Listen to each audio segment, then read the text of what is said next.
Bom dia, senhoras e senhores. Presentes os vereadores Gilberto Nascimento. É do Gilberto que estava aqui do lado agora. Presente. Kenji Ito. Presente. Paulo Frange. Presente. Renata Falzoni. Presente. Senival Moura. Presente. Pastora Sandra Alves. Presente virtualmente. E senhor Carlos Bezerra.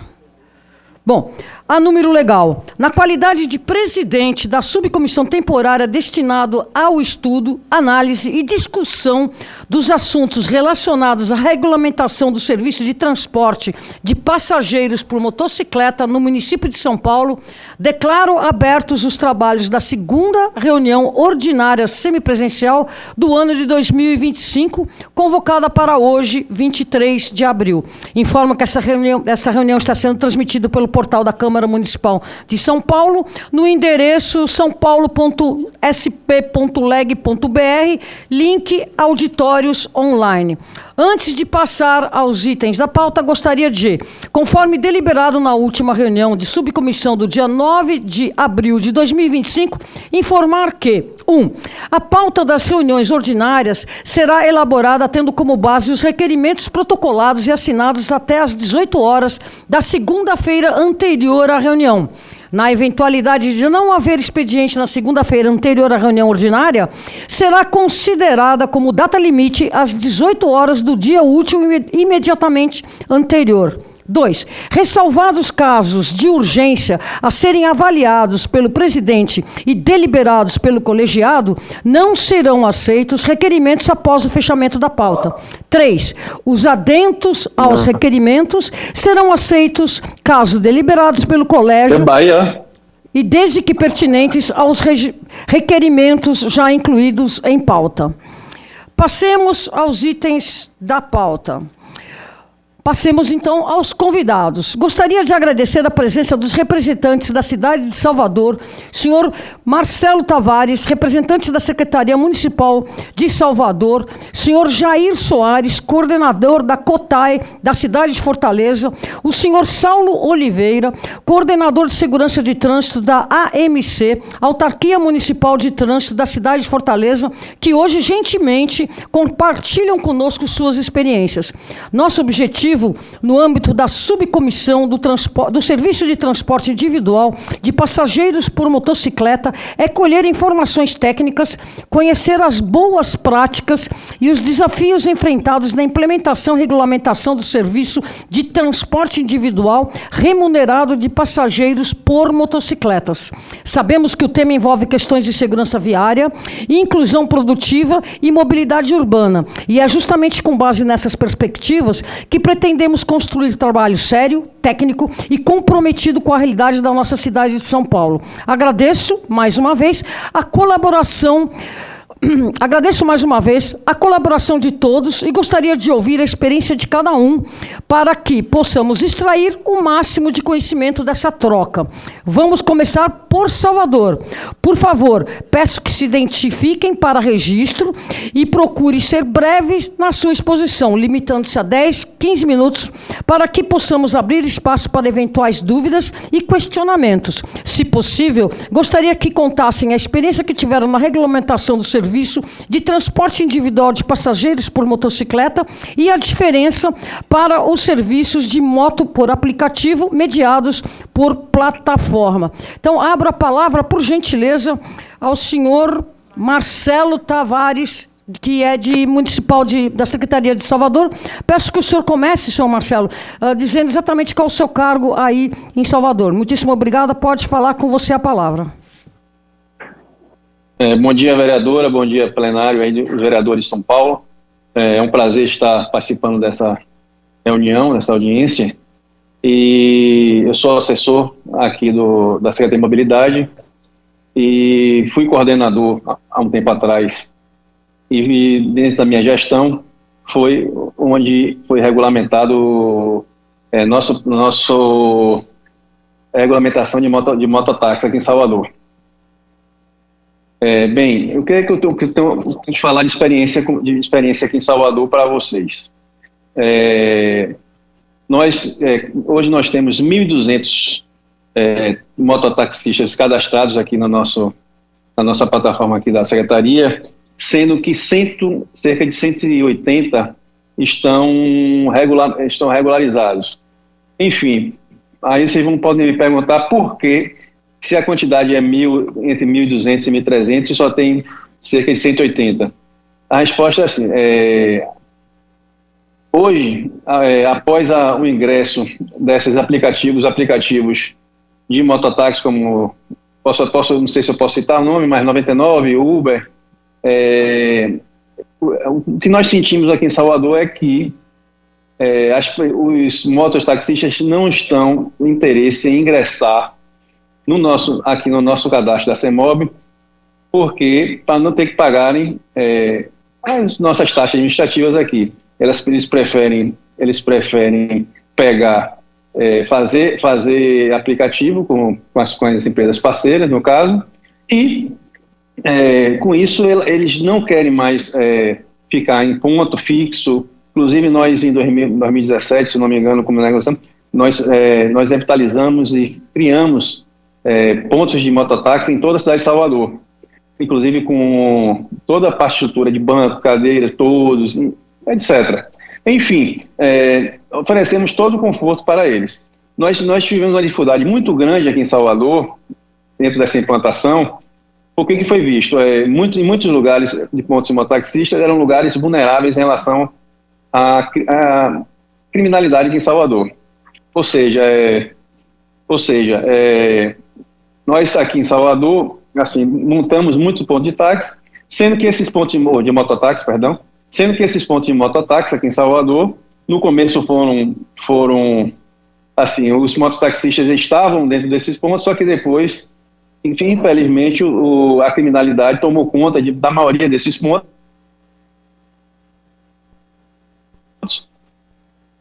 Ficaram os pontos. Marcelo, eu acredito que em termos de um ano ou 2 anos aqui em Salvador, com o advento das plataformas de aplicativo relacionado a motos, eles preferiram muito mais pegar passageiros por aplicativo do que necessariamente ficarem em um ponto de mototáxi fixo.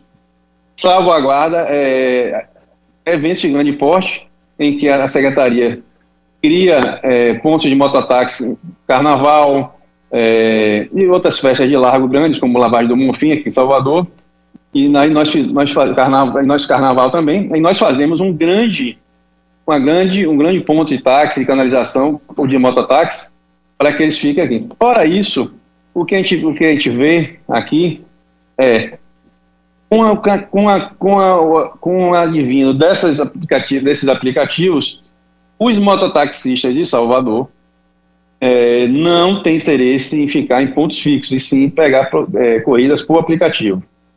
Entendeu? A preocupação nossa, para finalizar, a preocupação nossa aqui em Salvador também é o seguinte, vendo reportagens ou dados, assim, tem uma cidade de médio e grande porte aqui na Bahia, que chama-se Jequié, por exemplo, que já virou caso de saúde pública, acidente de moto. Então, nossa preocupação aqui em Salvador hoje é que a gente faça, através de campanhas educativas, de educação para o trânsito, conscientizando que esses motociclistas, mototaxistas, moto Uber, se reciclem e saibam que andar de moto não é brincadeira. Portanto, enfim, é mais ou menos essa experiência nossa aqui. Dentro de um universo de 1.200 inscritos aqui na CEMOB, nós estamos hoje regularizados, que fizeram a última vistoria, inclusive foi feito no começo do semestre por causa do carnaval. Acredito até que se não fosse o carnaval, porque o carnaval eles rodam em pontos muito bons, e pontos que só eles podem, por causa das barreiras da Trans-Salvador. Então, eu acredito que seria até menor. Então, mas eu acredito que, assim, eu faço um apelo para eles que eles venham regularizar aqui com a gente. Mas, enfim, é uma tarefa árdua tomar conta de mototaxista aqui em Salvador. Apesar de nós termos hoje, nesse universo que eu te falei anteriormente, apenas 180 mototaxistas estão inscritos com nós, regulamentados por vistoria semestral. Muito obrigada, Marcelo. Eu tenho uma série de perguntas, mas eu gostaria de abrir palavra para o senhor, deixa eu procurar aqui, Jair Soares, que também é coordenador das cidades de Fortaleza. Se tem alguma coisa para acrescentar, pensando em algumas similaridades do seu habitat, da sua realidade aí na cidade de Fortaleza. Jair? Não, Jair é nosso coordenador aqui de Salvador. Eu acho que de Fortaleza é o Saulo. Está escrito errado aqui. Aqui está escrito errado, então, desculpe. Então, mesmo assim, Jair, só gostaria de abrir palavra para poder falar alguma coisa acrescentando a sua realidade? Bom dia a todos, né? Eu vou acrescentar só as palavras de Marcelo Tavares, né, que é o nosso assessor especial aqui da Coordenadoria de Táxi de Salvador, né? Então, é o nosso decreto 278, que ele é o último ano de 2017, né? Ele vem trazendo uma série de itens que nós podemos elencar como a diminuição, né, dos acidentes envolvendo os mototaxistas, né? Então, do período de 2020 a 2023, que foi uma redução significativa para a cidade de Salvador, né? O que eu posso também acrescentar, né, é que a frota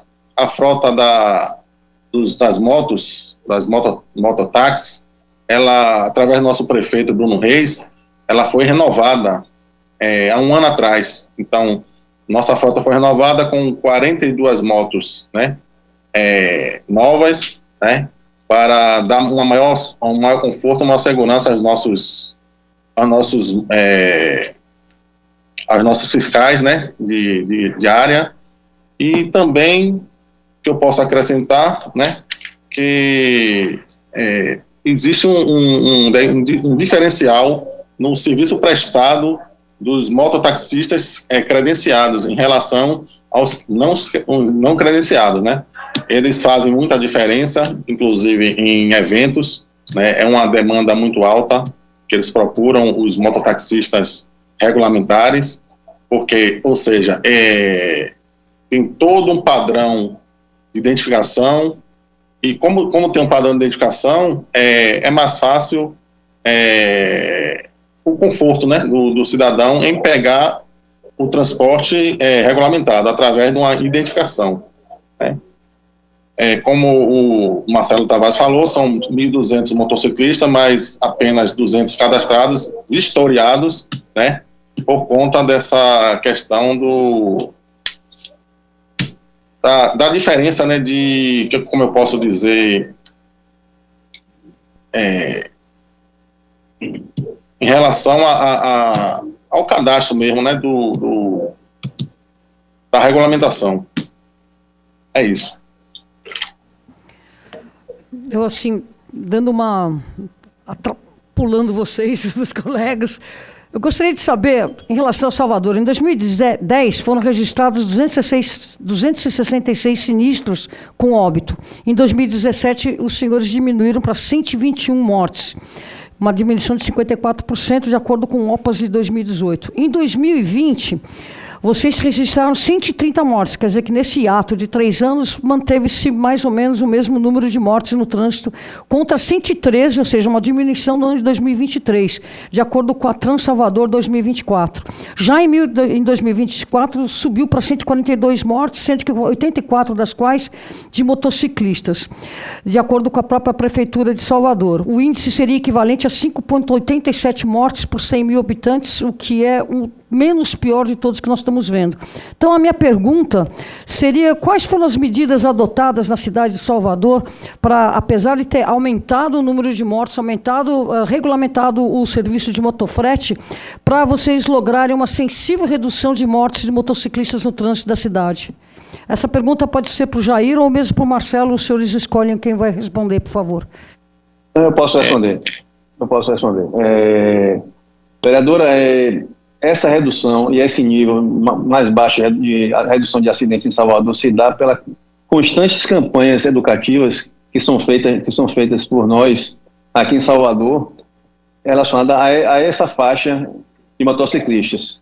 Ou seja, na verdade existe uma gerência de educação para o trânsito aqui, da Trans Salvador, em que constantemente eles fazem essas campanhas, inclusive de teste de alcoolemia, entre outros casos, renovação de cursos, etc. Enfim, a Trans Salvador há muito tempo se preocupa com a segurança dos motociclistas e dos motoristas. Enfim, nós estamos sempre tentando uma coisa a mais para poder oferecer para os autorizados que se reciclem, que eles tenham a consciência de que eles estão dirigindo vidas, né, com eles.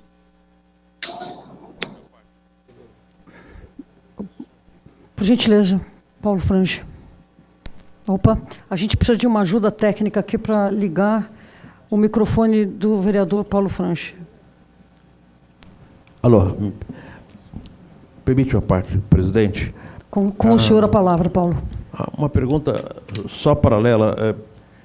Neste mesmo número, nós não conseguimos identificar os acidentes com motofrete e o transporte com passageiro. Aquele que está carregando carga e o que está carregando passageiro. Porque aqui nós temos uma informação do Bahia Notícias, do dia 25 de janeiro, falando que houve um aumento de 84% entre nos acidentes com passageiros. A nossa preocupação é o transporte com passageiro. Se é verdade, se esses números batem com os números da Secretaria, que houve um incremento do número de acidentes com o transporte do passageiro, não do motofrete.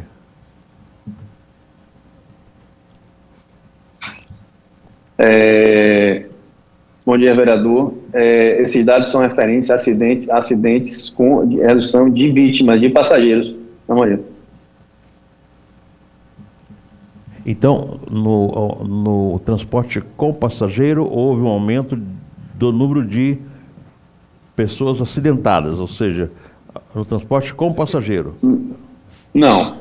Eu estou falando, houve a redução. Dentro desses dados que foram demonstrados por senhor, foram dados relacionados à diminuição de acidentes. Acidentes no geral, somando passageiro e carga. Passageiros e carga, exatamente. Tá. Pelo que eu entendi, vereadora e presidente da comissão, Senival, os demais membros, nós vamos ter muita dificuldade em analisar a palavra acidente se a gente não tiver como separar o acidente com passageiro e o acidente com carga. Porque para a gente é muito importante aqui o acidente com passageiro. É isso. Essa dificuldade vocês também têm em identificar esses números de acidentes, não? Vereador, na verdade, assim, eu estou falando porque, assim, esses dados, pela minha expertise, são relacionados, de maneira geral, passageiros e carga. Mas só quem poderia te dar com mais exatidão essa informação que o senhor quer seria a Trans Salvador, que eu acho que não foi convidado ninguém nessa reunião, porque nós somos aqui da Secretaria de Mobilidade. E essa parte de estatísticas de acidentes é feita pela Trans Salvador, que é uma autarquia nossa aqui, entendeu? Tá. E uma outra, só para complementar a sua fala, e aí eu encerro. No início da sua fala, me pareceu que há uma resistência no sentido de participar da regulamentação. Então, há um número de pessoas que estão trabalhando regulamentados e uma grande parcela deles que não aderiram devem continuar trabalhando, devem estar fazendo um trabalho clandestino, entre aspas, e não aderiram às regras da regulamentação. E é um assunto que nos preocupa muito, porque aqui na cidade de São Paulo, com certeza, isso seria muito maior, inclusive, a não receptividade às regras de regulamentação. Essa dificuldade aconteceu com vocês? Com certeza, vereador. O que aconteceu foi o seguinte: quando nós abrimos o credenciamento lá atrás, quando foi criada a lei dos mototaxistas em 2017, 1.200 mototaxistas se inscreveram com a gente. Salientando que nessa época ainda não existia aplicativos de Uber Moto ou outros aplicativos em geral. Quando esses aplicativos começaram a fazer esse tipo de corrida por moto, houve um desinteresse por parte do mototaxista, inclusive dos que estão cadastrados conosco, em continuar pagando os tributos que têm que ser pagos aqui no município para eles rodarem. Então, assim, de um universo de 1.200 taxistas, menos de 10% estão cadastrados, sendo que eles se cadastraram porque tem toda uma espécie de benesse em relação às festas, carnaval, em que só podem entrar dentro do circuito quem são cadastrados. Acredito eu que, se não fosse isso, seria uma quantidade até menor do que nós temos hoje vistoriados. Obrigado, presidente. Muito obrigado aos colegas do Salvador. Pela ordem, presidente. Adiante, colega Senival. Obrigado, presidente. Primeiro eu quero cumprimentar os companheiros que estão lá em Salvador, o Marcelo. Bom dia, Marcelo. Eu sou vereador de Moura. E eu Bom dia, vereador. Estou ouvindo aqui atentamente, fui anotando alguns pontos que presumo ser importantes. E eu quero fazer algumas perguntas, aí você vai me respondendo, ou eu faço todas, depois você vai respondendo uma a uma. Primeiro é o seguinte, Marcelo, poderia informar qual foi o impacto que o serviço de mototáxi teve no trânsito em Salvador? Essa é uma pergunta. Você tem esses dados? O quanto impactou no trânsito? A outra é... quer responder primeiro? Eu vou uma a uma. Pode ser. Esses dados em relação ao que impactou no trânsito de Salvador, eu não tenho esse dado, talvez, não sei se o Jair tem aí, mas eu não tenho porque são dados estatísticos feitos pela Trans-Salvador, e não por nós que somos da Secretaria de Mobilidade. Tá. O Jair tem? O Jair que está acompanhando aí? O Jair é o coordenador, não é isso? Isso. Bom dia, coordenador. Nós vamos ficar devendo esses dados aí. Poderemos enviar através de um e-mail ou algo do tipo assim. Ok. Pesquisar, entraremos em contato com a Trans-Salvador e enviaremos via e-mail. Vamos ficar devendo, viu? Ok, então esse o senhor não tem, né? Houve aumento no número de acidentes depois da regulamentação do serviço? São dados também que nós não temos aqui conosco, só a própria Trans-Salvador para responder, vereador. Tá. Há quanto tempo foi implantado o serviço de mototáxi em Salvador? Regulamentado foi em 2017, né? Foi regulamentado. 22 de fevereiro de 2017, um novo decreto, né? Qual o custo médio das viagens? Em média uns 8 quilômetros, dá em torno aí de R$30 a corrida. 8 quilômetros, cerca de R$30? Sim. Tá. Quanto representa isso ao serviço de transporte público por ônibus?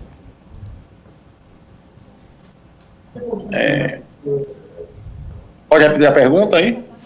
Vou repetir então. Vamos lá. Quanto representa isso ao serviço de transporte público por ônibus urbano na cidade? Aqui o transporte urbano, para a porcentagem, teria o ônibus está em média aqui R$5, não é isso, Tavares? R$5 a R$5,60? 5,60. Em média aí levaria em média uns... Na verdade, o que eu te interrompendo já, na verdade o que o vereador está querendo saber o quanto... o impacto que causa ao sistema de transporte público. O sistema de transporte público em toda a cidade do país tem um subsídio que é em função dos governos municipais, estadual e federal. Então, perfeito. Quanto representa isso para a cidade? Eu não tenho esses dados aqui agora, mas posso mandar depois, vereador. Tá. Entendi a pergunta em relação ao que está, enquanto isso onera o serviço de transporte coletivo em Salvador, não é isso? Isso, exatamente. Pronto, eu posso passar depois, eu posso enviar para vocês depois. Ok.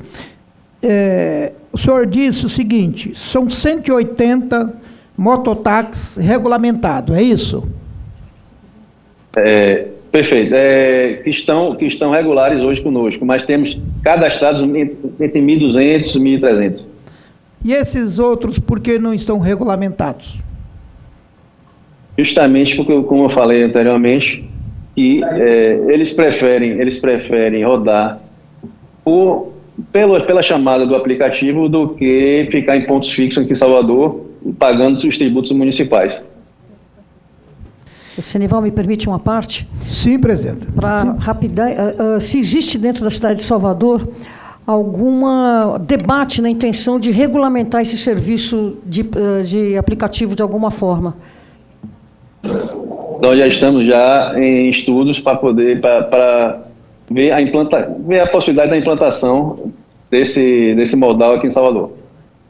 Seria o aplicativo 99, não é isso? Não, Jair.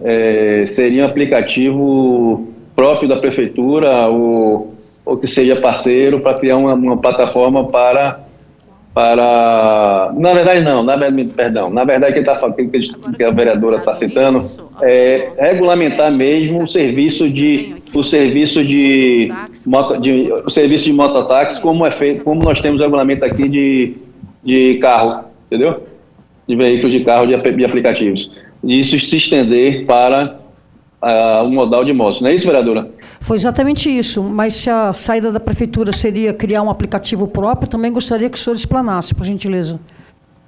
Nós estamos analisando a possibilidade, não só um aplicativo próprio, ou uma regulamentação como foi feita com a parte veicular. Nós temos aqui um decreto relacionado à parte de 99 e Uber de carro. A gente estaria estamos analisando para ver se a gente faz dentro desse mesmo modal para moto ou se a gente credencia algum aplicativo em parceria com a própria Prefeitura de Salvador para a implantação desse aplicativo. Marcelo, voltei novamente, vereador Senival. Pois não, vereador. Eu estava falando lá dos 180, você disse que tem cerca de 1.200, ou um pouco até mais, que estão à margem da regulamentação. Esse número aí representa um prejuízo de quanto para a cidade? É isso, velho. Eu não tenho esses dados aqui comigo, entendeu? Está dentro daquela sua pergunta anterior, eu preciso só analisar. Não tenho como mensurar agora para o senhor essa informação. Tá. E sabe qual a razão principal para eles não se regulamentar? É porque eles acham melhor trabalhar de forma irregular? Isso, e para o aplicativo, assim, eles preferem pegar uma chamada no celular dele do que ficar no ponto fixo de mototáxi. Como funciona a fiscalização? Nós temos 3 bacias aqui em Salvador, 3 áreas de atuação, na verdade, em que nessas áreas de atuação nós temos os pontos regulamentados de mototáxi. Entendeu? Sendo que, Jair pode até falar com mais propriedade, quantos pontos hoje, Jair, de mototáxi? Pontos de mototáxi, nós temos oficialmente, em média, 30 pontos de mototáxi. Eu não sei especificamente especificar quais são, né, porque eu estou assumindo a coordenação agora, mas eu posso passar. Mas oficialmente temos 20 pontos de mototáxi. Temos na rodoviária, né, temos na bacia do aeroporto e temos na Baiana, os 3 principais pontos, né, de Salvador: o terminal náutico, rodoviária e aeroporto. Ok. Só para a última pergunta, para mim poder transmitir a palavra para os outros colegas aqui. São 180 regulamentados. Qual o número de usuários que esses 180 transportam em média, diariamente ou mensal? Não temos essa informação, Sérgio. Nós Temos que temos mensurar. vereador. Temos muitos eventos aqui na capital, né? Eventos à noite, eventos de dia, eventos de segunda a sexta, eventos de finais de semana. Então a gente não tem especificamente esses dados. Mas a secretaria nunca se preocupou em preparar um dado básico, ao menos o básico, para a gente ter uma noção, porque aí nós sabemos o quanto é transportado diariamente por esses 180.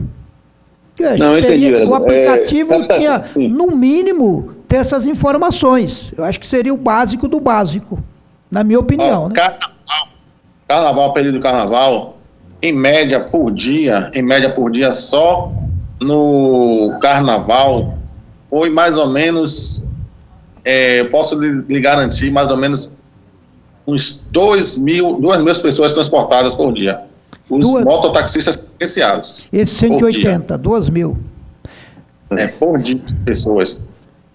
Então, é importante a gente saber esses dados, porque se você tiver como base 180 transportando cerca de 2 mil por dia, e se nós temos mais cerca de 1.300 que são irregulares, isso vai representar um número altíssimo de pessoas transportadas, isso interfere diretamente na operação do sistema de transporte público da região, né? Da cidade, do bairro, do estado, enfim, em tudo, né? Então, cabe à prefeitura, vereador Frange, presidente aqui, se atentar para isso, porque, querendo ou não, isso é receita que deixa de entrar para uma cidade, que eu diria que é muito importante, por falta de fiscalização. Ou seja, o cara funciona conforme a vontade dele, trabalha conforme a vontade, porque eu diria que é humanamente impossível a fiscalização dar conta de tudo isso, né? 1.300 para fiscalizar. Se você não muito tem, difícil. Que o cara, parece que aqui não tem a obrigatoriedade de se regulamentar, conforme o interesse. Presidente. Mas eu quero aqui agradecer aqui tanto ao Marcelo quanto ao Jair, porque trouxeram aqui contribuições muito importantes que servem como base, inclusive aqui para a cidade, para a gente também ter os argumentos de dizer que temos dificuldade na regulamentação da cidade de São Paulo em função da peculiaridade que é a cidade de São Paulo. Cidade de São Paulo, a mobilidade aqui é outra, completamente diferente.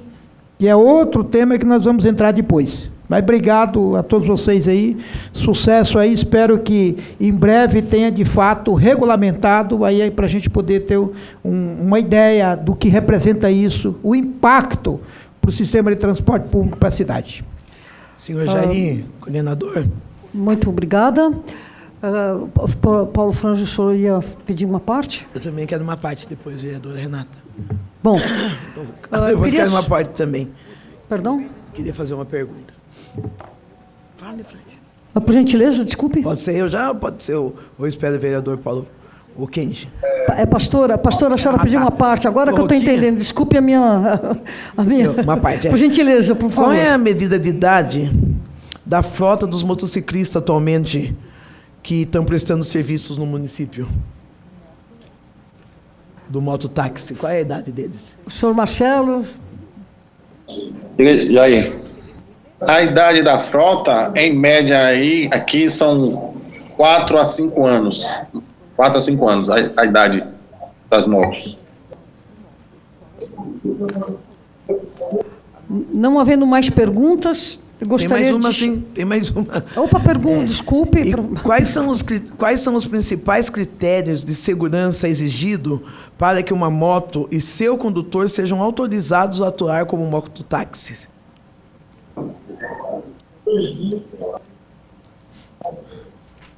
Os critérios de segurança, né, como elenca no CTB, é o capacete, né?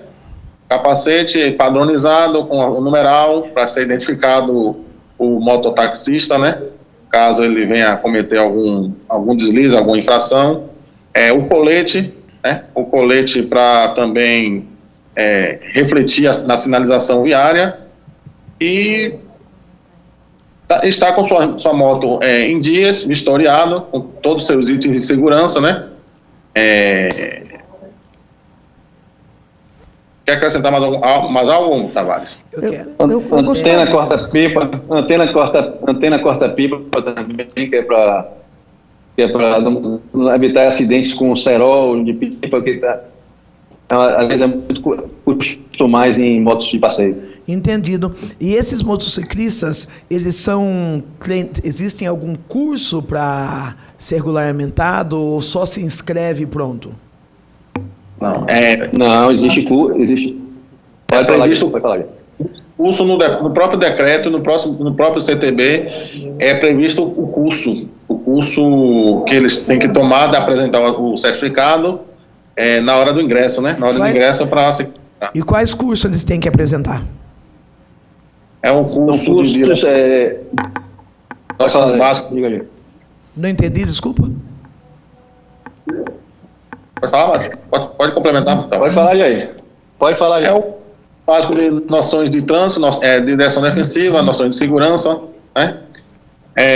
Primeiros socorros e, enfim, né? Esses itens básicos de segurança e noções de direção defensiva.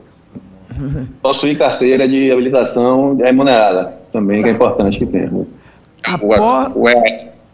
Após a regulamentação do serviço de mototáxi, houve aumento ou redução na atuação do transporte clandestino? Há dados ou percepções concretas sobre esse impacto?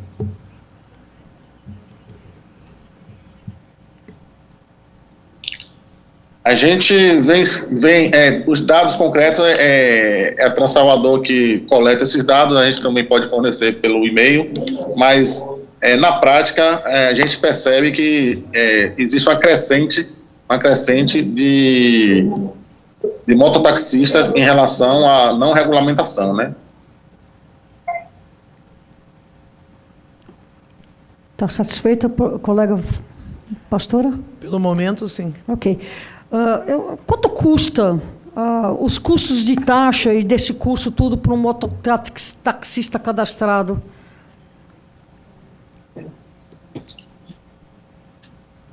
A taxa aqui de ingresso seria, se eu não salvo engano, seria o ingresso R$49 a taxa de ingresso. Aí tem a vistoria da moto, R$160. São essas duas taxas, a taxa de ingresso e a taxa da vistoria. Os cursos também têm custos? O curso, ele tem custo, ele escolhe uma empresa, ele escolhe uma escola e, em média, um curso de mototaxista deve estar cobrando aí R$80 a 100. São 3 dias de aula. Bom, nós estamos meio apertados de tempos. Posso continuar? Eu queria muito agradecer a participação de Marcelo Tavares e Jair Soares, da Secretaria de Mobilidade de Salvador. Muitíssimo obrigada. Convido os senhores a ficarem até o final, porque, de repente, tem alguma pergunta que os senhores poderiam estar dando um palpite para nós compararmos um pouco a realidade em relação aos convidados que agora nós vamos chamar, que seria o senhor Saulo Oliveira, coordenador de segurança do trânsito da AMC, Autarquia Municipal de Trânsito e Cidadania de Fortaleza. Por favor, peço que se identifique para o registro e procure ser breve em sua exposição, limitando-se a 10, 15 minutos para que possamos abrir espaço para eventuais dúvidas e questionamentos. Se possível, gostaria que falasse sobre como a capital cearense conseguiu reduzir o número de mortes no trânsito por 9 anos consecutivos, mesmo com o aumento de número de motocicletas circulando nas ruas. Por gentileza, com você, o senhor Saulo. Bom dia a todos. Obrigado, vereadora, pelo convite. Obrigado aí a sua comissão aqui também por ter nos convidado. Bom dia também demais vereadores. E acho que o motivo de eu estar aqui é falar um pouco, né, dessa experiência em segurança no trânsito de Fortaleza, que se tornou um caso nacional. E aí, como a vereadora já adiantou, apesar do aumento da frota e da circulação de motocicletas, a gente conseguiu aí, ao longo dos últimos 9 anos, reduzir mortes no trânsito. Eu vou fazer aqui uma pequena apresentação, vou projetar para que eu possa auxiliar a minha fala. Vocês já conseguem visualizar?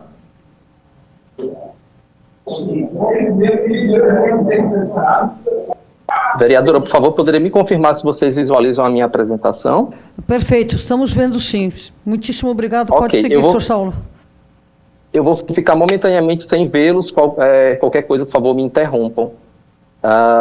E aí eu trago aqui, né, como título aqui, Desafios de Segurança no Trânsito, que obviamente a gente tem avanços, mas tem os desafios. E vamos fazer um olhar aqui especificamente no sinistro com motocicleta. Aqui só para dar um comparativo das proporções, para que vocês tenham noção, né? Acho que todo mundo conhece Fortaleza, mas eu não vou nem me ater, essa apresentação depois eu posso compartilhar com vocês, né? Só para que fique aí, ter um comparativo das duas cidades. Então eu já vou direto aqui para os nossos dados, né? Hoje Fortaleza tem uma taxa de mortalidade de 6,4 mortes por 100 mil habitantes. Então, de 2014 a 2023 a gente reduziu aí em torno de 58% das mortes no trânsito, que representa aí em torno de 1.200 vidas salvas. Ali em 2014, 2015, as mortes no trânsito representavam entre a quarta e quinta posição do total do número de mortes, incluindo todas as outras causas, né? E hoje ela não figura aí entre as 15 principais causas de morte, sendo que outras doenças mantêm ali aquele patamar, né? O que mostra que a gente realmente tem uma política que tem funcionado. E aí eu só trago alguns destaques, né, de noticiário aí mostrando esses êxitos, e aí fechando o 9º ano consecutivo de redução em mortes em 2023. E eu trago aqui pontos chaves, né, que a equipe da vereadora nos pediu. O que vocês fizeram, né? Assim, obviamente eu vou já falar de ações concretas, mas em termos de estratégia, né? O que a gente fez como estratégia? Eu acho que é isso, pôr o tema segurança no trânsito como prioridade, melhoria da capacidade técnica, conhecimento e aplicação de boas técnicas internacionais e nacionais ao nosso contexto local, amplo uso de dados. Então a gente se baseia todas as nossas análises, todas as nossas implementações em estatísticas robustas, para que possam nos auxiliar onde implementar e como a gente consegue avaliar e comunicar isso para os gestores e para a população. ênfase nessas atividades de comunicação e engajamento social, né, o reflexo disso nos noticiários, nos relatórios publicados, nas consultas públicas feitas com líderes comunitários, nas próprias comunidades afetadas com determinadas medidas, e a aplicação de projetos piloto, né? Sempre é possível testar algo, melhorar ou voltar atrás se não funcionar. Então a gente resume tudo isso nessa perspectiva, né? Crer, testar, medir, ajustar, ampliar e sempre comunicando isso respaldado pela comunicação com a população. E aí na mudança de paradigma, né? O que a gente fez de diferente? A gente simplesmente deixou de priorizar o carro motorizado individual e olhar para os outros modos. Não digo que Fortaleza está no topo do que diria de exemplo de priorização dos modos não motorizados, dos modos ativos, do transporte público. Não, a gente ainda tem muitos desafios. Mas o que a gente fez foi, nos nossos projetos, tentar reorganizar o uso do espaço, né, e atender principalmente aos mais vulneráveis. Né? Então, acho que essa é a diretriz, deixar de olhar somente para o individual, né, o transporte motorizado individual, e olhar para todos. E aí, quando a gente fala em segurança no trânsito, principalmente, olhar para os mais vulneráveis é que faz a grande diferença nesses números. E aí a gente tem uma abordagem baseada nos princípios de visão zero sistema seguro, não sei se todos estão habituados com ele, mas eu vou falar brevemente porque se utilizar dessa metodologia. São Paulo tem também um plano baseado em princípios de visão zero sistema seguro, então compartilhamos aí alguns ideais, né, que vêm disso. Então é admitir que nenhuma morte ou lesão grave é aceitável, é entender que humanos cometem erros, por mais bem intencionados e bem treinados que sejamos, em algum momento nós vamos cometer erro.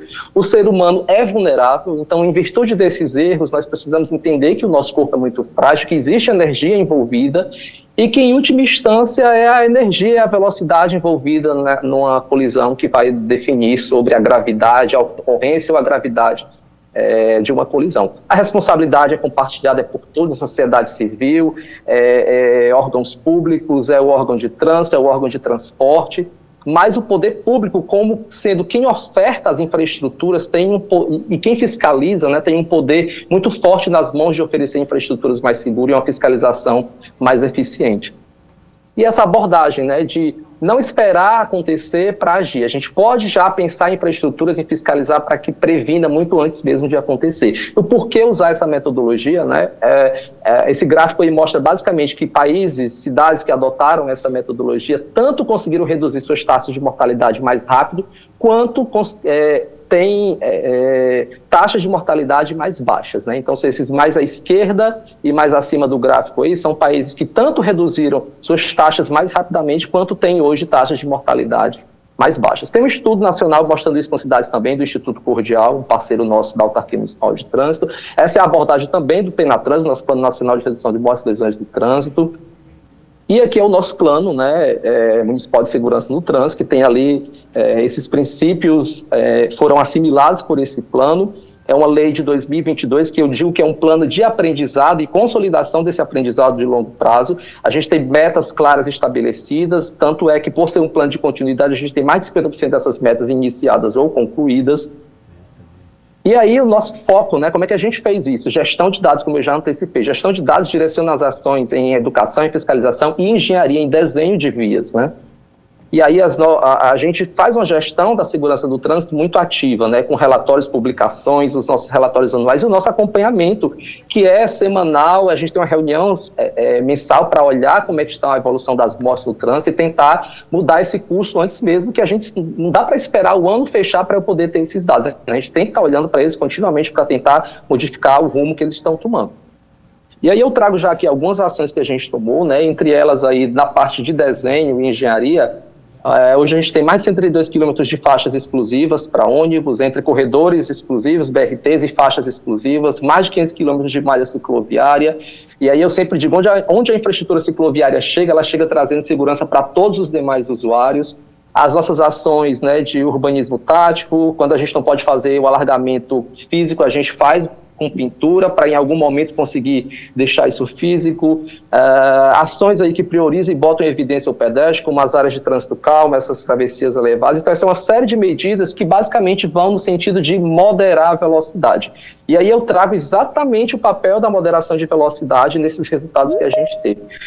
Numa abordagem de sistema seguro, onde eu penso que humanos vão cometer erro, é a velocidade, em última instância, que vai dizer, né, se aquela ocorrência vai ou não acontecer e qual é a severidade daquela ocorrência. E a nossa experiência de moderação das velocidades nas vias, e aí eu estou falando aqui de só mudar a placa, eu estou falando de fazer uma infraestrutura que convide a ter aquela velocidade, aquele comportamento que nós gostaríamos que o usuário tivesse. E aí vejam, né, não importa quão bem treinados, quão bem intencionados, todos vamos errar. Mas se a velocidade for mais baixa, a chance do erro acontecer e o tempo de resposta para esse possível erro é muito melhor numa situação de baixas velocidades. E aí, de 2018 para cá, a gente implementou 190 quilômetros do que a gente chama de readequação de velocidade, adequar a via à velocidade que a gente entende que ela deveria ter, né, para 50 km por hora. Basicamente foram corredores arteriais.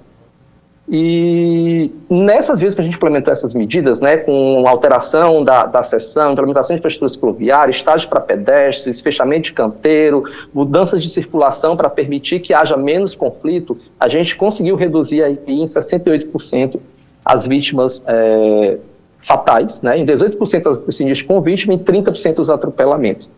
Mas para o usuário motocicleta, pena, eu não coloquei aqui, mas vamos lá, vamos de cabeça. Para os usuários de motocicletas, essa redução das mortes foi da ordem de 78%, ou seja, o impacto das ações de moderação de velocidade surtiram um efeito ainda maior com relação aos motociclistas. E a gente sabe pelos nossos dados que motociclistas em geral andam em velocidades médias maiores e desobedecem mais à regulamentação de velocidade. Então, talvez por isso, esse impacto da velocidade, da moderação da velocidade, seja ainda maior sobre esses usuários. Aqui a gente traz uma avaliação econômica dessa readequação de velocidade, né? A gente estima aí que a gente teve uma relação de retorno, né, do que a gente investiu nessas medidas, em torno de 9,10%, é um investimento muito bom, né? Para cada R$1 investido, ter 9,2 de volta. Quem não gostaria de investir numa medida dessa? E a gente traz aqui a relação de custo-efetividade, que é quanto eu paguei para reduzir uma morte dessa no trânsito. A gente chegou aí da ordem de 49 mil. Mas se a gente for olhar para o estudo do IPEA, que mostra quanto custa perder uma vida no Brasil, isso trazendo para os dados atualizados de quando esse estudo foi feito, a gente tem da ordem de 300 mil o custo para uma vida, né? Perder uma vida E aqui eu não estou falando do custo de sofrimento, não, estou falando de custos diretos e indiretos, ou seja, salvar uma vida nos custou 6 vezes, quase 7 vezes menos do que seria perder uma vida no trânsito. E aí, obviamente, as ações de fiscalização muito fortemente focadas nos fatores de risco, né, a questão da alcoolemia, a questão de uso de cintos, de capacete, equipamentos de segurança, né, o cinto, a cadeirinha. Então, é uma fiscalização muito assertiva e voltada para esses principais fatores de risco que são apontados pela ONU como realmente aqueles principais fatores que devem ser combatidos. As ações de educação também, a gente tem comandos focados, né, em transmitir essa imagem, mas também olhando para esses fatores de risco, passando mensagem sobre esses fatores de risco, proteção aos usuários mais vulneráveis. E o motociclista aqui, a gente precisa colocar ele também como um usuário vulnerável, que coloca em risco a si, ao outro e a outros, e a pedestres e ciclistas também. Então é um caso muito específico olhar para o motociclista. A gente tem cursos e capacitações específicas voltadas para motocicletas, a gente tem o que a gente chama de curso de pilotagem segura, que a gente atende a uma parte desse público também, né, de mototáxi, hoje motociclista, motoristas de aplicativo por moto também. Vamos já falar um pouquinho mais sobre isso. As nossas campanhas aí sempre com foco nos fatores de risco e usuários vulneráveis. Eu destaco aqui essa última campanha que foi uma parceria feita com a 99, que assumiu para ter a regulamentação do serviço de transporte por aplicativo em Fortaleza, mas estou falando de transporte de aplicativo por carro, tá? Moto não é regulamentado, vou falar um pouquinho mais sobre isso, mas dentro dessa perspectiva, nós elaboramos uma campanha com foco em motociclistas e velocidade, juntamente com eles. O nosso perfil dos usuários, então, mais de 50% das nossas vítimas no trânsito são motociclistas, vítimas fatais, seguidos aí por pedestres. Quando a gente olha pros feridos, né, esse número representa 73,8% das vítimas no trânsito são motociclistas. Isso bate muito fortemente com o que a gente tem de dados de internação no nosso hospital de trauma de referência, até porque quase 2/3 da nossa fonte de dados vem dos dados do SAMU, do Serviço de Saúde. A MC só consegue chegar em torno de 1/3 dessas ocorrências, mas vejam que quando eu olho que nessas ocorrências com pedestre, com motociclista, também às vezes há moto envolvida. Então, quando a gente olha para ocorrências onde há pelo menos uma moto envolvida, esse número vai para mais de 80%, né? Ocorrências com feridos que tiveram pelo menos uma motocicleta envolvida. E esse gráfico abaixo, eu queria que vocês se atentassem, isso aqui é só das mortes, tá? O detalhamento do que ocorre com as motos aqui nas fatalidades. Vejam que, deixa eu só fechar isso aqui para eu poder ter acesso, ok. 22% das ocorrências são choque com obstáculos, árvores, muros, pó, e esses 13% aqui, outros englobam as quedas, né? Vejam que mais de 30% das ocorrências de morte com motocicleta não envolve nenhum outro usuário. Ele sozinho, por excesso de velocidade, um descuido, não uso de capacete, uma deficiência na via, na sinalização, ele vem a óbito, 30% dos motociclistas vêm a óbito somente por quedas e choques. Isso é muito relevante, porque estar em cima de uma motocicleta representa um risco, e aí, obviamente, a gente tem que olhar, a gente tem que entender, a gente tem que fazer algo a respeito, mas é um modo que é particularmente, de fato, né, pela estrutura, pela capacidade de segurança, é um modo que não evoluiu em termos de itens de segurança, tanto quanto os veículos conseguiram evoluir. Então, de fato, requer nossa atenção, requer estudo, requer que a gente pense, de fato, em soluções, mas a gente não pode cair também no discurso da solução mais fácil. A gente precisa olhar para o que foi feito, o que funciona, o que funciona em termos de redesenho de vias, o que funciona em termos de fiscalização, para que a gente possa avançar na segurança desses usuários. E aí eu trago um retrato aqui, mais um zoom aqui, né, sobre os usuários. Vejam que ao longo desses 10 anos, né, que a gente teve aí de redução de mortes na cidade, aqui o laranja, tá, é o ocupante de motocicleta. Eu tenho esses dados separados entre ocupante, motorista e passageiro. Eu posso passar isso mais detalhado para vocês, tá? Posso até abrir aqui depois, se der tempo, o gráfico para vocês terem essa percepção. Houve um aumento de mortes de passageiros. 2023 há uma tendência de aumento nos passageiros, tá? Já respondendo a pergunta que o vereador tinha feito anteriormente. Mas, assim, a gente sempre olha para os dados com cautela, porque às vezes o que a gente tem é uma falha na coleta de dados também. Como eu falei, 2/3 da nossa base de dados vem do SAMU, Serviço de Saúde. Eles não estão lá para detalhar sinistro de trânsito, eles estão lá para atender a vida, né? Evitar que a pessoa morra. E eles não coletam com o mesmo nível de detalhes que os nossos agentes de trânsito coletam. Então, mas vejam que a gente conseguiu, mesmo com o aumento da circulação de motos, uma redução significativa das mortes com motocicletas também. Em 2023 já houve uma leve tendência de aumento. Os dados 24 não estão liberados ainda pela Prefeitura, mas provavelmente vamos ter um novo aumento, né? Um alento que nos dá é que nas vias de circunscrição municipal a gente tem tido sempre cenários melhores do que aquelas, algumas rodovias, trechos, né, estaduais e federais que a gente tem dentro das. Com relação às vítimas feridas, vejam que desde 2021 nós não conseguimos avançar na redução, né? E aí, obviamente, são desafios, quanto mais a gente avança, mais difícil vai ficando, porque a gente precisa espremer cada vez mais e ter ações cada vez mais detalhadas para conseguir atingir também a esses usuários, né? Mas vejam que, diferente das mortes que nós avançamos durante os últimos 9 anos, para os feridos, a gente teve pequenos aumentos aí desde 2021 até 2023 e provavelmente um pequeno aumento aí também para 2024. Olhando especificamente para a motocicleta, nesse período também, aquilo que eu já... 23 a gente teve aumento nas mortes, mas com relação aos feridos, 21 nós já tivemos aí também, né, essa tendência de aumento das mortes com motociclistas. E vejam que a ordem de grandeza, né, é totalmente desproporcional com relação aos outros usuários. Então, de fato, a gente consegue perceber que os motociclistas têm puxado o aumento dessas vítimas feridas quando a gente olha para né, todos os usuários.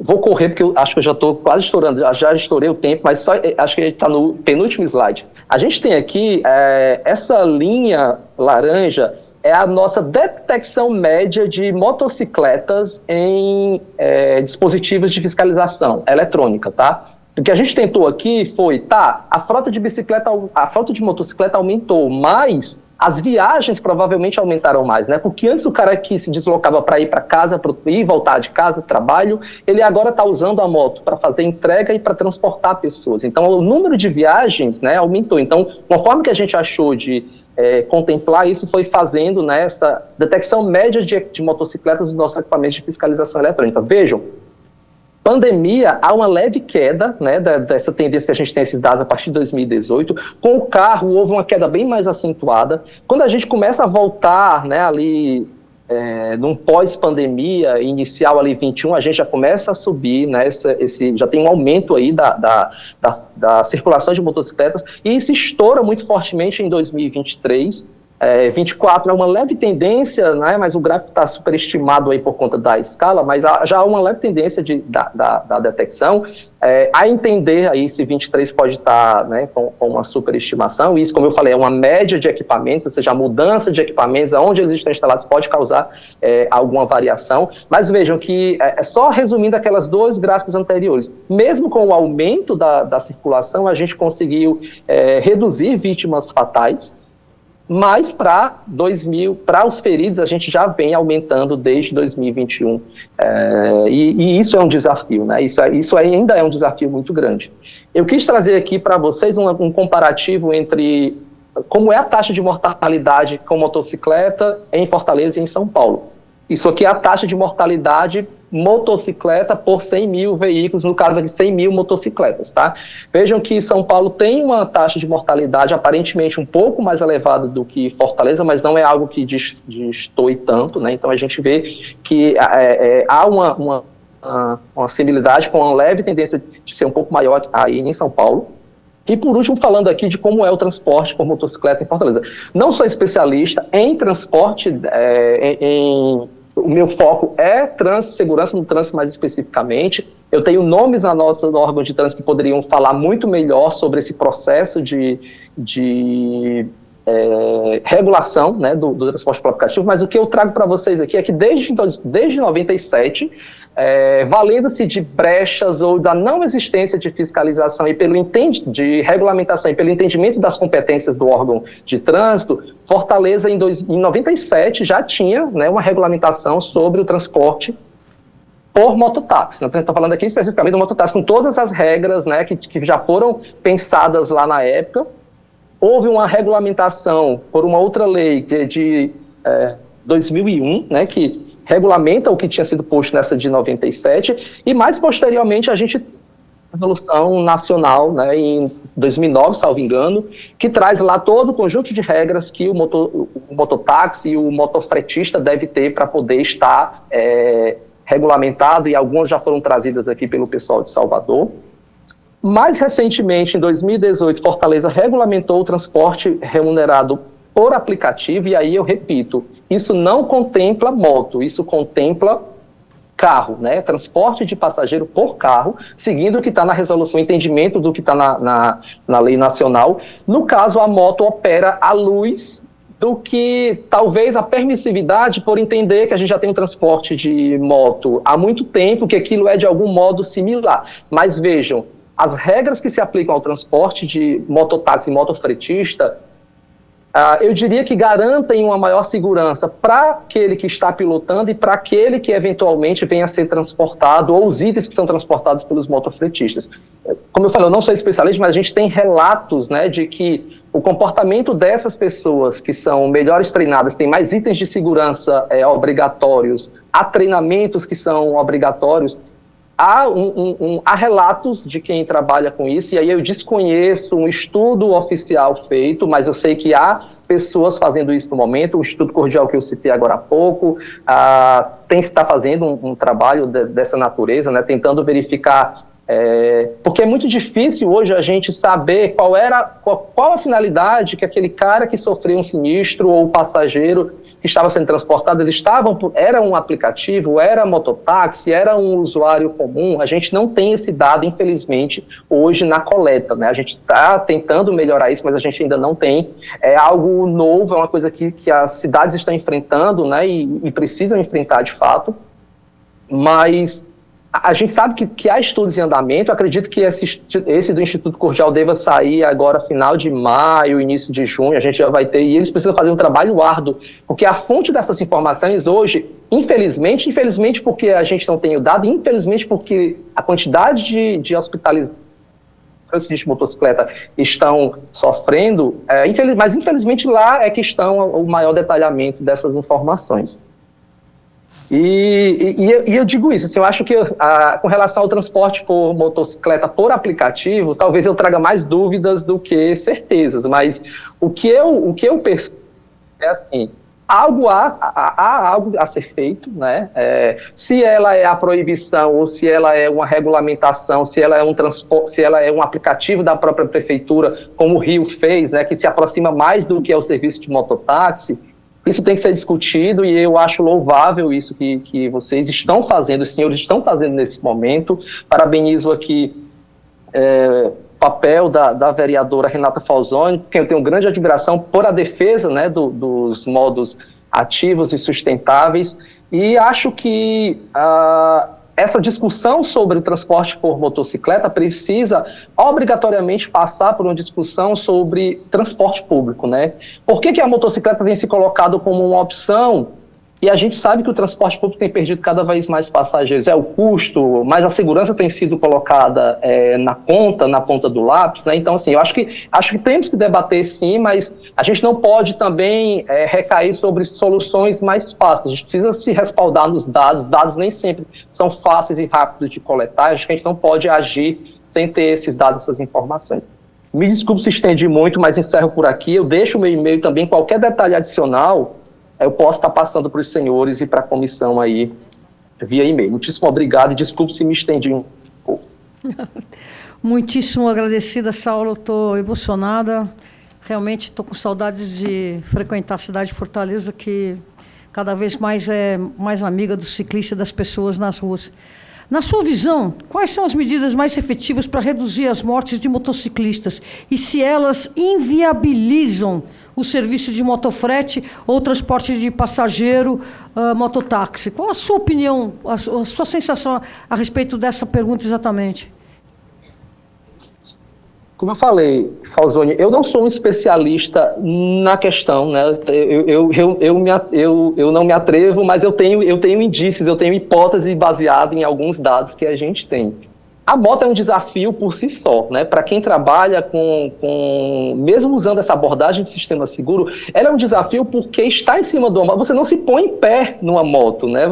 A moto por si só, ela cai sozinha, ela não se sustenta sozinha, diferente do carro. Aqueles dados que eu apresentei lá, que mais de 30% das pessoas morrem ocupantes de motocicleta, não há outro veículo envolvido, né? É muita coisa, isso é muito mais do que o que morre de passageiros, ocupantes de carro, mesmo para outros modos vulneráveis, isso é muito mais, né, do que qualquer um desses outros modos. Então, assusta. Mas, obviamente, que a gente entende que há problemas de deslocamento, há pessoas na periferia que, às vezes, só tem esse modo, e aí é por isso que eu estou falando, que passa também por que essa pessoa só tem esse modo? Não deveria ter transporte público para ela, ir e vir não é um direito da Constituição, não é o que está no nosso plano de mobilidade, né, priorizar o transporte público. Mas eu entendo que é possível, sim, num cenário onde eu ainda assim preciso ofertar esse tipo de transporte, porque, por enquanto, e que isso fosse pelo menos passageiro, né, é o que se coloca, eu acho que as medidas, e aí aquilo que eu mostrei sobre a moderação de velocidade, né, toda medida de moderação de velocidade impacta na probabilidade da ocorrência ou da severidade de uma lesão. Então, ela vai impactar, sim, no motociclista. Então, as ações de moderação de velocidade, a fiscalização preditiva, a fiscalização de fatores de risco, principalmente para o caso da moto, capacete, alcoolemia e velocidade, né? Porque os nossos estudos das mortes do trânsito apontam muito fortemente para o caso do motociclista a questão do excesso de velocidade, não uso de capacete e, às vezes, a bebida combinando tudo isso aí, né? O uso do álcool leva a desobediência, né, de outras regras, tal como não uso do capacete ou excesso de velocidade. Então, o que a gente sabe, o que a gente faz, o que a gente conhece em termos de moderar a velocidade, de fiscalizar, funciona para todos os usuários. E aí a gente precisa entender muito fortemente, a gente precisa olhar para todos os usuários. A motocicleta é um usuário vulnerável, mas ela também põe em risco outros usuários vulneráveis. Então a gente tem que pensar em medidas que melhorem a segurança de todo o ecossistema, de todas as pessoas, de todos os usuários, principalmente os mais vulneráveis, e entre eles também o motociclista. Sabe as palavras, menos velocidade, melhor para todo mundo. Paulo Franchi. Saulo, parabéns pela sua apresentação. A pergunta é rápida e simples. Com relação ao seguro, como ficou o seguro para o mototáxi e para os aplicativos?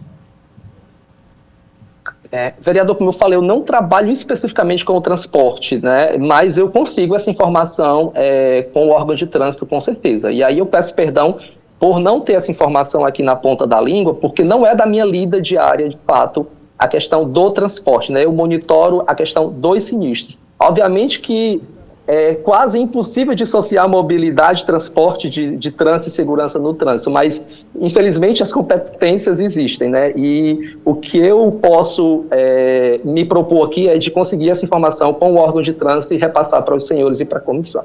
Ok, obrigado. Alguma pergunta de algum colega, nobre colega? Saulo, querido, parece que o senhor Pelori, presidente, na verdade não é nem para fazer pergunta, nem apontamento, é só para parabenizar pela apresentação ilustrativa, aí foi com bastante dados e é muito positiva. Eu como o Saulo já informou, ele não é especialista em trânsito. Então, eu tinha anotado alguns pontos aqui, mas o que ele apresentou já é suficiente. Também, eu acho que não será o momento correto para me fazer as perguntas, porque ele já respondeu anteriormente do que diz respeito ao trânsito. Mas, assim, o número de mototáxi, o serviço de mototáxi, tirou o passageiro do transporte público? Essa é uma pergunta que é importante a gente fazer. O que representou todos os mototáxis na cidade? Porque o serviço público é sempre o serviço essencial, e é a prioridade número 1. Era só essa pergunta, porque foi muito ilustrativo aqui tudo que ele apresentou e foi um trabalho muito bom. Parabéns. Presidente, só um comentário. Se fosse possível a gente ter conhecimento e aprofundar um pouquinho no Plataforma Vida, que nos foi apresentado aqui, nós sabemos que é uma adaptação do sistema driver do Banco Mundial, mas seria bastante interessante, eventualmente, o Saulo indicar alguém que possa depois, num momento especial, apresentar a plataforma para a gente, porque realmente ela faz uma gestão bastante interessante. Seria bom a gente ter essa oportunidade. Saulo, antes Não sei se ainda tenho... Desculpe, Renato, por favor, pode seguir, vereador. É contigo. Ok. As duas perguntas, assim, extremamente pertinentes. Vereador, eu tenho com relação à primeira pergunta... Me desculpe, a primeira pergunta foi do vereador... Vereador Senival Moura. Serival Moura. Excelentes colocações na apresentação anterior e para a minha também, né? Assim, o que representa de perda para o transporte público, né? O transporte... Eu diria que hoje em Fortaleza, o mototáxi, né, que é aquele que é regulamentado lá no órgão de trânsito, ele é meio que entendido como um transporte complementar, né? Porque em tese ele segue todas as regras que estão lá, então ele meio que faz parte do sistema de transporte. Mas quando a gente olha para... Deixa eu ver se eu consigo mostrar aqui o dado para você. Acho que o tempo está meio apertado. Eu não vou nem projetar, eu vou só dizer aqui o dado, tá? Hoje não, né? E aí a gente já tem uma defasagem, porque a nossa última pesquisa Origem e Destino foi de 2019, pré-pandemia. Mas táxi e mototáxi, naquela época, representavam apenas 0,4% das viagens diárias. É menos de 1%. Isso representava aí 19.735 viagens. Eu estou olhando aqui para a nossa última pesquisa Origem e Destino. Os aplicativos, à época, já representavam mais viagens do que a táxi e mototáxi juntas, tá? Então, nessa época aí, a gente está falando basicamente, transporte por aplicativo era basicamente carro, né? Eu acho que nas plataformas ainda não tinham a opção, né, dessa viagem por moto. E elas representavam 2,3%. Então, somadas, elas táxi, mototáxi e aplicativos, à época, representavam 3% do total de viagens, que a gente entende que hoje isso deve ter mudado bastante. A gente tem tentado aí modos, né, de ter pesquisas origem e destino de forma mais rápida, usando dados de telefonia. Há um grupo aqui na Universidade Federal do Ceará estudando isso, mas a gente não tem ainda esses dados mais atualizados, né? A nossa diretriz aqui era de pesquisas a cada 10 anos. Hoje em dia, com a dinâmica da cidade, do trânsito, da tecnologia, eu acho que é impensável pensar em olhar como está a circulação, né? Os modos estão divididos essas viagens. A cada 10 anos é muito tempo. O mundo hoje corre, evolui muito mais rápido, né? Então, é algo que, infelizmente, a gente precisa atualizar, mas não temos esse dado de fato. E uma outra dificuldade, foi aquela que eu já relatei, é saber, né, poder comparar esses aumentos de das ocorrências com motocicletas, de fato estão se dando por conta dos serviços por aplicativo, mas quem é que é o maior responsável? É o cara que transporta alimentos, itens, ou é o cara que transporta pessoas? Aí eu estou falando aqui de coisas que eu tenho escutado, né, de pessoas que trabalham com esse grupo, é que há algo que para mim ainda está nesse campo, né, do achismo, de que o cara que transporta um passageiro, ele tem mais responsabilidade do que aquele que transporta um alimento ou um item qualquer. Mas isso são os dados que tem que dizer. A gente não pode olhar, só achar, né? O que eu tenho visto em Fortaleza é cada vez mais motos que antes eram ocupadas por uma pessoa, agora ocupada por dois, né? E particularmente, se por um lado o usuário o motociclista tem mais cuidado com quem ele está transportando, por outro lado, há um risco adicional em transportar uma pessoa, porque aquilo também gera uma instabilidade adicional à moto, né? A MC tem até uma ação na rua educativa que visa o comportamento do passageiro. Ele aborda o motociclista e ele fala assim, né, no tom de brincadeira: a conversa aqui hoje não é com você, é com o seu passageiro, para ajudar a que o passageiro também entenda que ele tem um papel ali naquela condução. Eu não lembro exatamente a segunda pergunta. Se puder... sobre a Plataforma Vida. Excelente, excelente. Posso trazer, sim. Inclusive, a Plataforma Vida, ela foi uma evolução, né? A gente tinha um banco de dados robusto já lá desde os anos 2000, quando o trânsito foi municipalizado em Fortaleza. E, obviamente, que ela é uma ferramenta fantástica. Assim, hoje a gente tem esses dados, às vezes, na palma da mão, em questão de segundos, a gente coleta para dar respaldo a uma informação, responder a demandas de imprensa. Antes a gente tinha que coletar esse dado, exportar, levar para um ambiente de SIG para poder ter essa informação. E hoje, a plataforma Vida, ela tem nesse ambiente cadastro, consulta e vários dispositivos SIG Web que permite a gente consultar áreas, bairros, a cidade inteira, gerar gráficos, mapas. Enfim, é de fato uma ferramenta fantástica para a gestão da segurança no trânsito. E só se faz segurança no trânsito quando a gente tem gestão sobre os dados. Vereador Paulo Frange, sua segunda pergunta, por gentileza.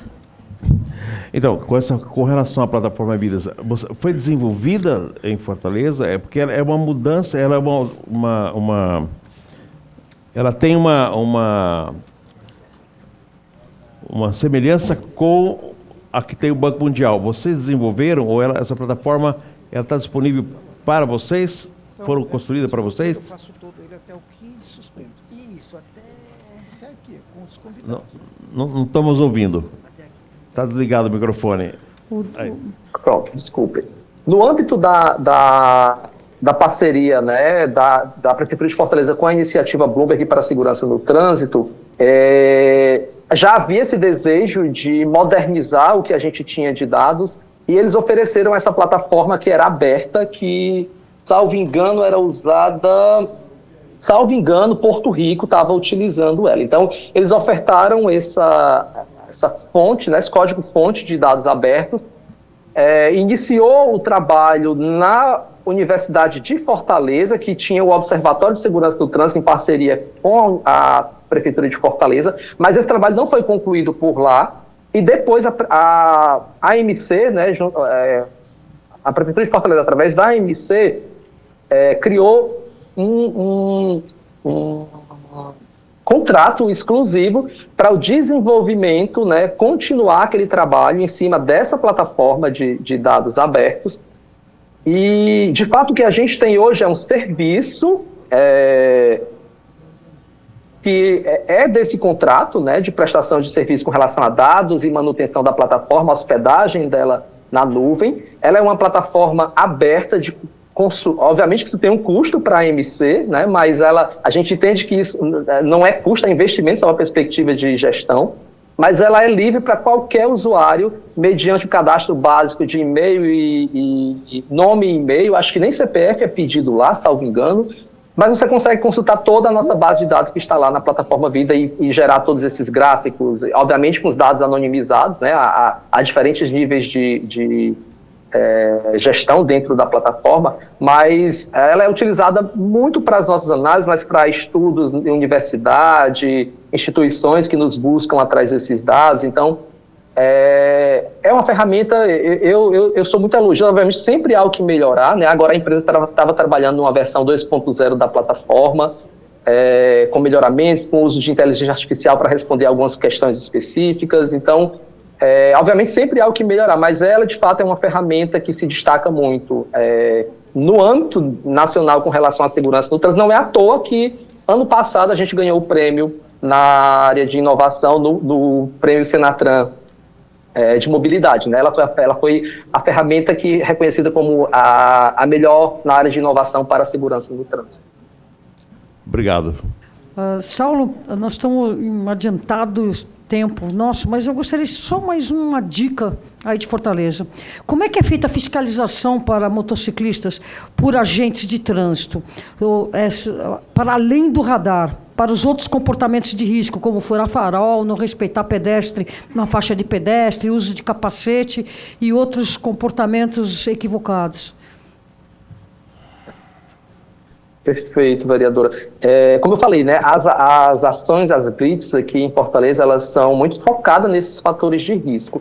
E há comandos específicos que vão para a rua para fiscalização de motocicletas, porque a gente aponta o dado lá, né, para eles. Então, eles estão sempre olhando para os dados, estão sempre tentando olhar também para onde estão as ocorrências ou quais são os fatores de risco que estão se destacando. A gente aponta isso para eles.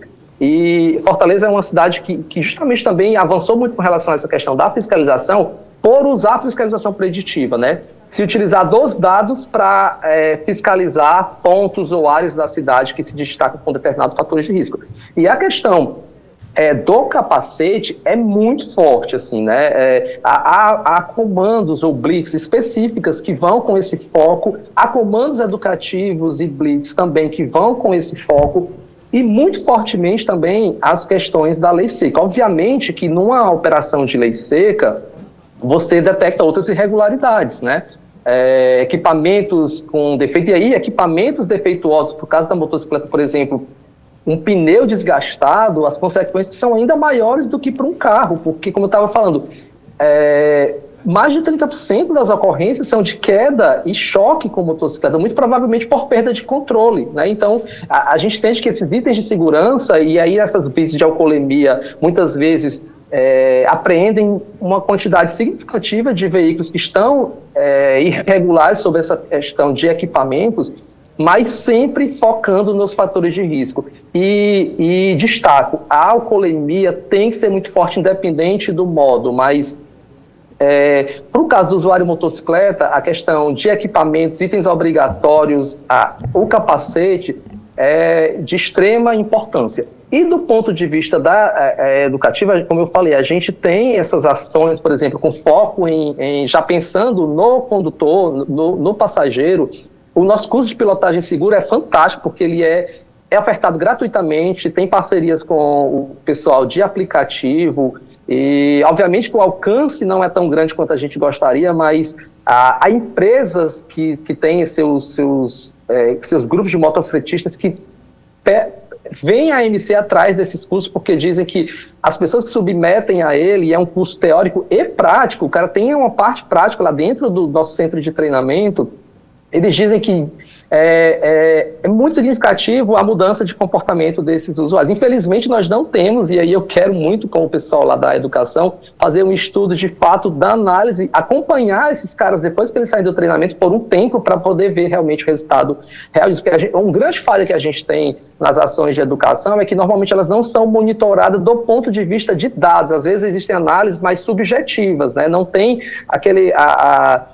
ele se envolveu em algum sinistro, ou estou olhando para algum comportamento específico que eu consigo monitorar. Infelizmente, muitas ações educativas, isso não é um problema só nosso, é um problema normalmente mundial. Aquelas ações com foco em educação, elas normalmente têm um monitoramento respaldado por dados mais frágil. Muitíssimo obrigada, Saulo. Nesse momento, devido ao avançado horário, eu suspendo os trabalhos por 5 minutos para a abertura da audiência pública, aqui tendo o Senival como presidente. Vamos trocar de lugar, Senival? Pode ficar aqui. Não, troca aqui. Não muda. Fica tranquilo.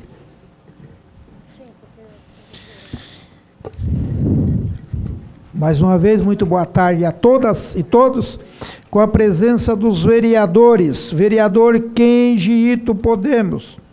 Vereadora Pastora Sandra Alves, União Brasil, que está de forma virtual. Vereador Paulo Frangi, MDB.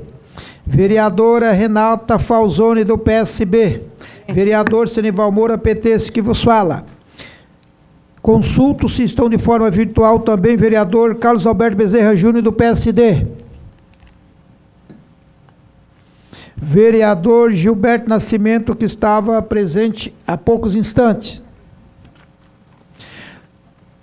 A número legal, na qualidade de presidente da Comissão de Trânsito, Transporte e Atividade Econômica, declara abertos os trabalhos da primeira audiência pública de 2025 para debater os problemas da falta de segurança viária na cidade de São Paulo, conforme requerimento ECOM 07 de 2025, aprovado em reunião desta comissão. Informo que esta reunião está sendo transmitida pelo portal da Câmara Municipal de São Paulo, no endereço www.saopaulo.sp.leg.br e link auditórios online. O convite para esta audiência pública vem sendo publicado no Diário Oficial da Cidade, desde o dia 16/4/25. As inscrições para a participação online estiveram abertas no site da Câmara Municipal de São Paulo desde o dia 16/4/25. Também haverá inscrições para o público presente. Cada orador terá 3 minutos para se manifestar. Foram convidados para participar da audiência senhor secretário municipal de Mobilidade e Transporte, excelentíssimo senhor Celso Jorge Caldeira. Está presente? Mandou representante? Não mandou representante. Presidente da Companhia de Engenharia de Tráfego, CT, excelentíssimo senhor Milton Roberto Persoli. Está presente?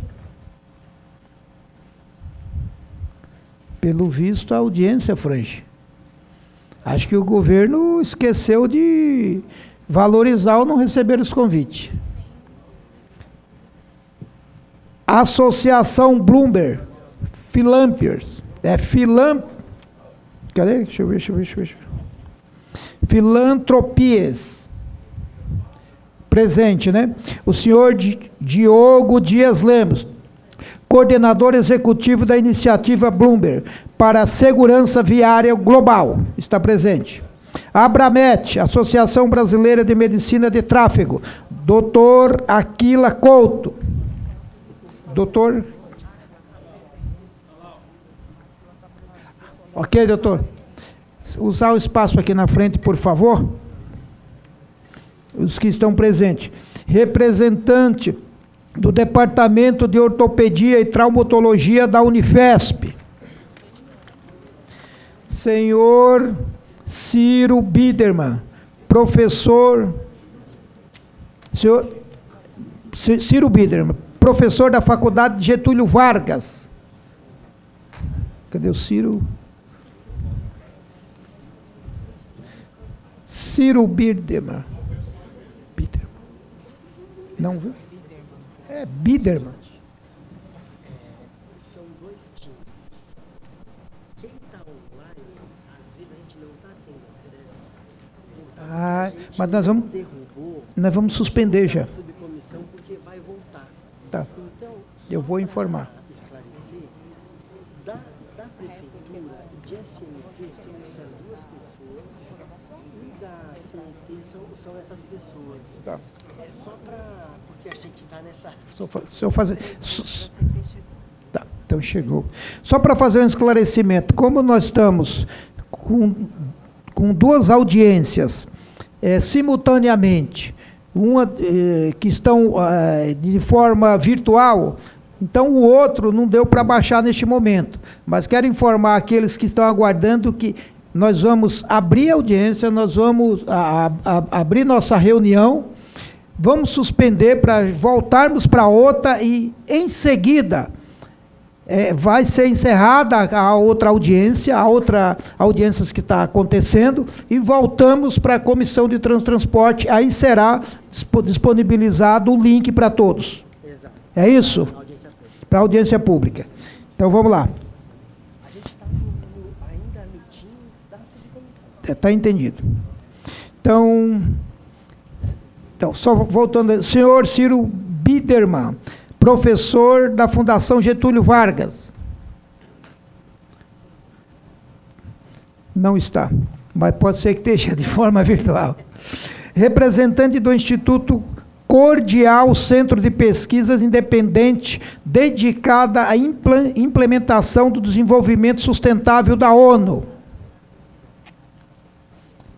Está presente.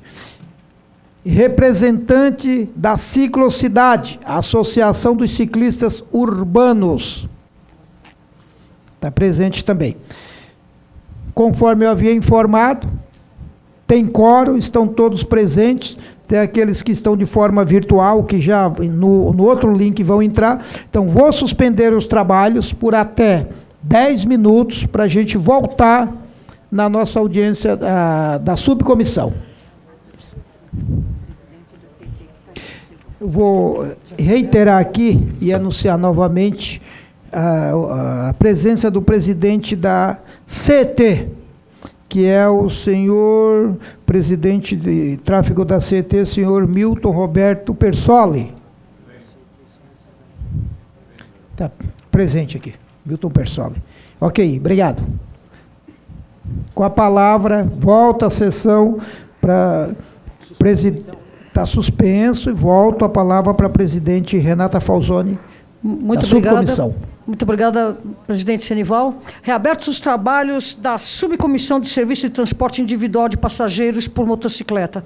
Antes de seguirmos para os requerimentos, eu quero agradecer o senhor Saulo Oliveira, que foi coordenador da Segurança de Trânsito da AMC Autarquia Municipal de Trânsito de Cidade de Fortaleza, pela sua participação, o senhor Marcelo Tavares e o senhor Jair Soares da Silva, ambos da Secretaria de Mobilidade da cidade de Salvador. A todos vocês três, nosso muito obrigada pela participação. E considerando que os requerimentos são de minha autoria, que serão leitos agora, passo a palavra ao vice-presidente, vereador Kenji Ito, para a leitura, pelo que eu agradeço. Obrigado, presidente. Boa tarde a todos e a todas. Vamos lá aos requerimentos. Eu vou fazer uma leitura um pouco mais rápida sobre os requerimentos, haja vista o tempo curto aqui da subcomissão. Requerimento número 1, 13/2025, da vereadora Renata Falzoni. Data do requerimento 16/4/25, requeiro nos termos regimentais que seja convidada a presidente Luciana Mendes Santos, servo do Instituto Pesquisa Econômica Aplicada, IPE, ou quem represente no e-mail presidente@ipe.gov.br, para prestar esclarecimentos pertinentes ao tema objeto dessa subcomissão, bem como apresentar os estudos dos institutos referentes às estimativas dos custos e impactos socioeconômicos e sinistros do trânsito do Brasil, tendo como exemplos notas técnicas número 75 de 7, impactos socioeconômicos dos acidentes de transporte do Brasil, período 2007 a 2018, 42 de IRUR. Balanço da primeira década da ação da segurança do trânsito do Brasil, perspectivas para a segunda década do texto da discussão, 2565. Custos dos acidentes de trânsito do Brasil, estimativa simplificada com base na atualização das pesquisas IPE sobre custos dos acidentes nos aglomerados urbanos e rodovias. Em discussão, não há mais oradores inscritos. A votos, os vereadores que concordaram permanecem como estão. Aprovado. Requerimento número 214/2025, da vereadora Renata Falzoni. Data do requerimento 16/4/2025. Requeiro, nos termos regimentais, que seja oficiada a CT, Companhia de Engenharia de Tráfego, solicitando o envio de representantes para acompanhar reuniões e trabalhos da subcomissão. Em discussão, não há votos, oradores inscritos. Há votos, os vereadores que concordarem permanecem como estão. Aprovado. Requerimento número 315/2025, da vereadora Renata Falzoni. Data do requerimento 16/4/2025. Requer nos termos regimentais que seja convidado a senhora Letícia de Oliveira Cardoso, diretor do Departamento de Análise Epidemiológico e Vigilância de Doenças Não Transmissíveis, no e-mail leticia.cardoso@saude.gov.br, para prestar esclarecimento pertinente no tema objeto dessa subcomissão, bem como apresentar boletim epidemiológico número 6, volume 2054, Ministério da Saúde, que trata do cenário brasileiro das lesões de motociclistas de trânsito no período de 2011 a 2021. Em discussão, não há oradores inscritos. Pela ordem, Kenji. Pela ordem. Perdão? Pois prossiga. Tendo em vista que todos esses requerimentos estão publicados, eu pergunto aos nossos colegas se tudo bem apenas ler o cabeçalho para agilizar e a gente poder voltar para a audiência pública. Alguma objeção? Podemos seguir? Agradeço, vereador Kenji. Então, por gentileza, continue na sua tarefa de ler os requerimentos apenas o cabeçalho. Pode ser? Sim, senhora. Pelo que eu agradeço muito, Kenji. Só o cabeçalho? Tem que ver como é que é. Só um requeiro no senhor Victor, pá. Requeiro não. Requeiro, pá. Perfeito. Presidente, vamos lá. Requerimento número 4, 16/2025, Renato Falzoni. Requer nos termos regimentais que seja convidado o senhor Vitor Pavarino, oficial. Não em discussão, não há mais oradores inscritos. Há votos dos vereadores que concordaram e permanecem como estão. Aprovado. Requerimento número 5, 17/2025, vereadora Renata Falzoni. Requer nos termos regimentais que seja oficiada a Secretaria Municipal de Mobilidade Urbana e Transporte, solicitando o envio de um representante para acompanhar os residentes dos trabalhos dessa subcomissão. Em discussão, não há oradores inscritos. Há votos dos vereadores que concordaram e permanecem como estão. Aprovado. Nesse momento, devolvo a palavra à presidente Renata Falzoni, vereadora. Muito obrigado. Super obrigada, vice-presidente. Vamos lá. Requerimento do senhor Senival Moura, do PT. Requeiro, nos termos regimentais, que seja convidado a fim de prestar esclarecimento sobre a coleta de dados referentes a sinistros de trânsito na cidade de São Paulo, a senhora Renata Mantovani, diretora da Segurança Viária, na sala da comissão, vereador Senival Moura. Em discussão, não há mais oradores inscritos. Há votos. Os vereadores que concordarem permaneçam como estão. Aprovado. Requerimento número 7, de autoria do senhor Paulo Frange, do MDB. Requeiro, nos termos regimentais, os préstimos a o Procurador-Geral da Justiça do Ministério Público de São Paulo, Paulo Sérgio de Oliveira e Costa, para que, se possível, designe um representante para o acompanhamento dos trabalhos desta subcomissão.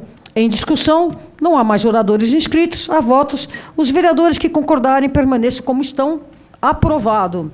Requerimento número 8º do senhor vereador Paulo Frange.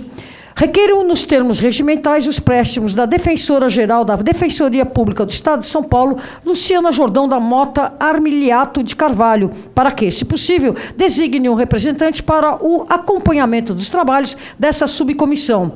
Em discussão, não há mais oradores inscritos. Há votos. Os vereadores que concordarem permaneçam como estão. Aprovado. Requerimento número 21 de 2025 do vereador Paulo Frange. Requeiro, nos termos regimentais, os préstimos do presidente do Tribunal de Contas do município de São Paulo, Domingos de Sei, para que, se possível, designe um representante para acompanhamento desta subcomissão.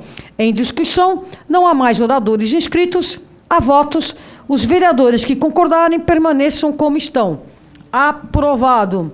Requerimento número 22 de 2025, também do vereador Paulo Frange. Requeiro, nos termos regimentais, os préstimos do presidente do Centro Brasileiro de Análise e Planejamento, SEBRAP, Adrian Gurja Lavalle, ou quem ele indicar, para que possa trazer a esta subcomissão o estudo crescimento do setor de plataformas digitais de mobilidade dos últimos anos, ANTT 2020, Abras 2020, iFood 2020, ou demais materiais colecionados pela instituição e pelos seus conhecimentos relacionados ao serviço de transporte individual de passageiros por motocicleta.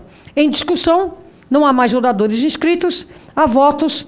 Os vereadores que concordarem permaneçam como estão. Aprovado.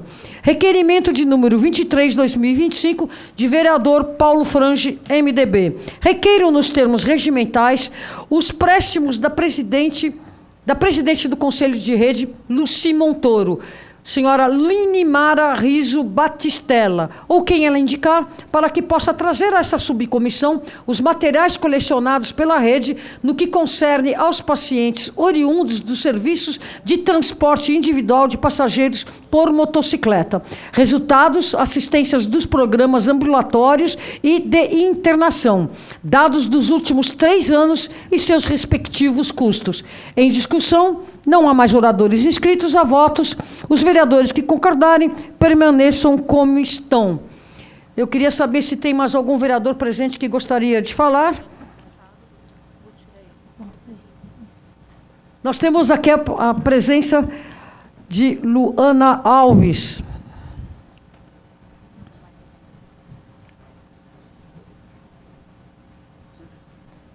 Obrigada, presidente Renata. Obrigada aqui aos membros dessa subcomissão. Eu estava falando um pouco aqui com a presidente da mesa e também com o Senival. Fico feliz da possibilidade de eu estar presente, ainda que eu seja da Comissão de Saúde. Eu acho que a subcomissão, queria parabenizar, na verdade, a Renata, porque eu acho que ela é muito importante. Eu acho que é um espaço fixo, permanente, da gente poder fazer um debate sobre a questão do trabalho sobre 2 rodas em São Paulo. A gente sabe que há muito tempo esse tem sido objeto de debate aqui na casa. Foi feita já uma CPI sobre trabalho por aplicativos, tanto transporte de passageiro quanto pequenas cargas. A gente chegou num relatório interessante, mas ainda tem muito que avançar. Eu acho que a subcomissão é um espaço privilegiado. Queria só confirmar com a secretaria da mesa se não tem problema a participação, ainda que de forma não com voto, etc., de vereadores de outras comissões, como a de saúde, como é meu caso. Eu acho que seria interessante mesmo para poder colaborar. Eu acho super fundamental e, mais uma vez, parabenizo a vereadora Renata e fico à disposição. nobre colega, que é uma audiência totalmente aberta à participação de todos os nossos colegas vereadores, e eu agradeço muito o reconhecimento da importância desse trabalho fundamental para a saúde da nossa população e a fluidez de um trânsito seguro para todas e todos. Perfeito, obrigada. Nada mais havendo a ser tratado, declaro encerrada a nosso trabalho da subcomissão de serviço de transporte individual de passageiros por motocicleta.